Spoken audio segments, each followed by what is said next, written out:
What is going on, RP fam? So happy to have you along for another video. Today I'm going to go over a preview of Saturday's game between the San Francisco 49ers and the Seattle Seahawks. I'm going to walk through the offensive and defensive matchups, as well as give you guys my X factors for these games from each team and the top 3 keys to victory for both of them. If you haven't checked them out yet, I have a ton of shorts that I've released both on YouTube and TikTok, so go check those out. A lot of great content coming from Relentless Press. Speaking of which, please like the video if you enjoy the content and subscribe to it as well. We are on our way to our first 1,000 subscribers. If you have not done it yet, you can be a part of that journey. A big shout out to all of my current subscribers. Thank you guys so much for all of the support. Let's continue to grow together. And with that done, let's hop into this Relentless Rundown.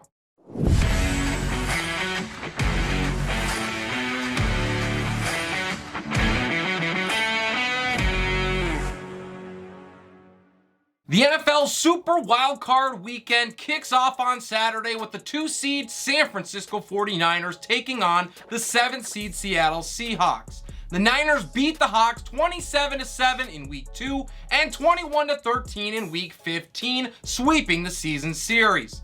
Geno Smith has just 435 passing yards, 1 tutty, and 1 pick over their 2 meetings. Seattle lost 3 in a row before rebounding with 2 straight wins, getting into the playoffs with some help from the Lions. The 49ers have been untouchable for over 2 months, winning 10 straight games. They've scored 112 points over their last 3 and 30 plus in 5 of their last 6. No team has had a crazier quarterback carousel than San Francisco. After starting the season with 2021's top 5 pick Trey Lance, they were forced to go back to Jimmy Garoppolo in Week 2. Garoppolo lasted until Week 3, and that's when the legend of Brock Purdy, 2022's Mr. Irrelevant, was born. Purdy outdueled Tom Brady in his first ever start and has not looked back. He's thrown for at least 2 touchdown passes in every game as a starter and continues to defy the odds. The only problem? Rookie quarterbacks are 9-18 in the playoffs since 1983, so Purdy will be fighting history while trying to help the 49ers get back to the NFC Championship game. For Seattle, something just as unexpected has occurred. Geno Smith is not only looking like a legitimate starting NFL quarterback, but for most of the year, he was actually playing like one of the league's best. Smith has certainly tapered off down the stretch, but the body of work that he's put together cannot be discounted. 4,282 yards, 30 tutties, and a rating over 100 with just 11 picks. Pete Carroll looks like an absolute genius for dumping Russell Wilson with those numbers sitting behind him. It certainly helped that Geno has an excellent pair of receivers to spread the ball to. DK Metcalf remains a legit superhero pretending to be human. His size, strength, and speed combination seem to be jammed into an impossible frame. Metcalf is a matchup nightmare and can single-handedly take over a game. When paired with veteran Tyler Lockett, the Batman-Robin comparisons are easy to see. Lockett racked up 1,000 yards of his own while flashing his uncanny ability to sneak behind a defense and take the top off. Combined, the pair cashed in 15 times.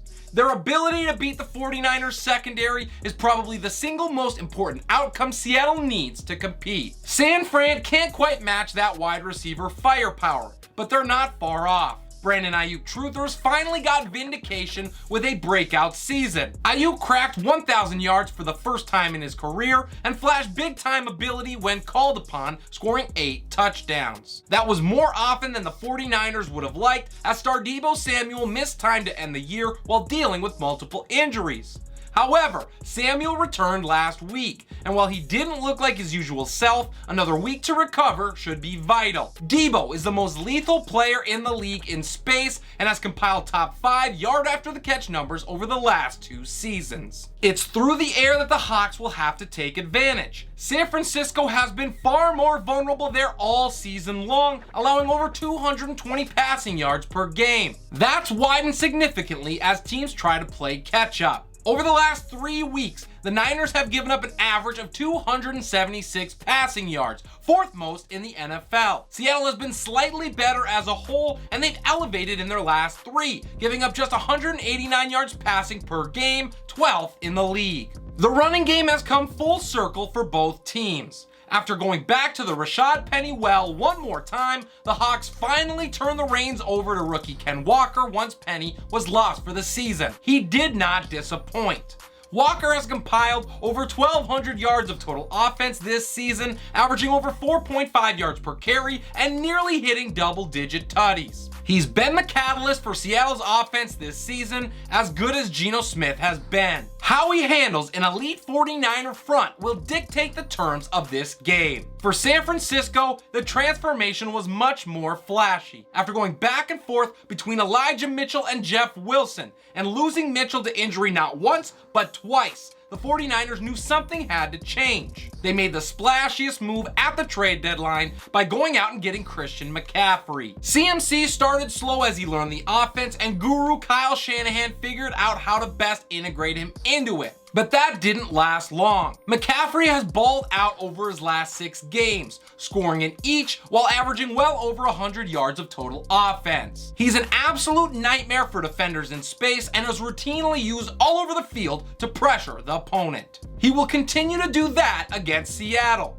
McCaffrey has 210 rushing yards, 56 receiving yards, and a touchdown in 2 games against the Hawks this season. When we consider that the Hawks are allowing over 150 rushing yards per game this year, 3rd worst in the league, and that only 4 teams have allowed more than the 21 rushing scores that Seattle has surrendered, I expect an epic performance from him. Ken Walker likely will not be as fortunate.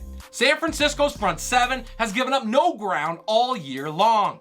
They rank 2nd in the NFL, allowing under 78 rushing yards per game. San Fran boasts impact players at every level of the defense, and their focus will be on shutting down the rookie back.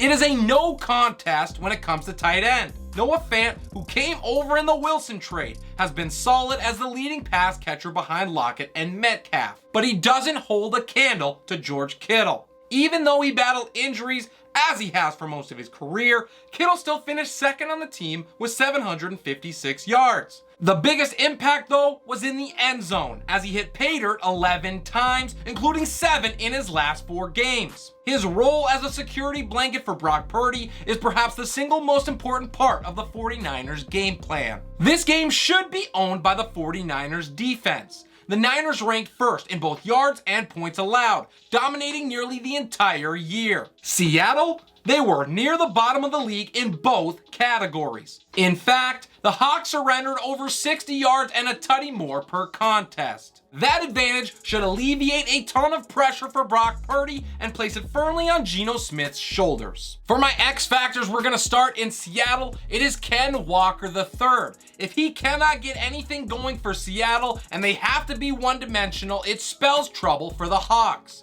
For the 49ers, it is none other than Brock Purdy. He's literally the one person on this team that could end up costing San Francisco the game. The playoffs are a different beast. They always have been. And if he starts feeling the pressure and crumbles, the Hawks could take advantage. My keys to victory for Seattle are to stay on schedule offensively. If they get behind the sticks, they do not have the type of offense that can make big plays against this awesome 49ers defense, and they'll be in trouble. They also need to win the turnover battle and make sound tackles. If the 49ers are able to break free and get space of their own, it is going to be an issue. For the 49ers, the number one thing they need to do is to protect Brock Purdy.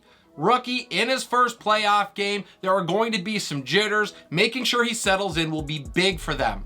The other thing they need to do is stop the run. If they can make Seattle one-dimensional, it will give them a huge advantage. The final thing is to avoid giving up big plays. It's probably one of the only ways Seattle is going to put up a decent amount of points. And that is everything that I have for you today. Really hope you guys enjoyed this game preview. Please drop a like on the video if you enjoyed the content, and then subscribe to the channel so we can keep pushing towards our 1,000 sub goal. Check out all the other great content that Relentless Press has been dropping this week.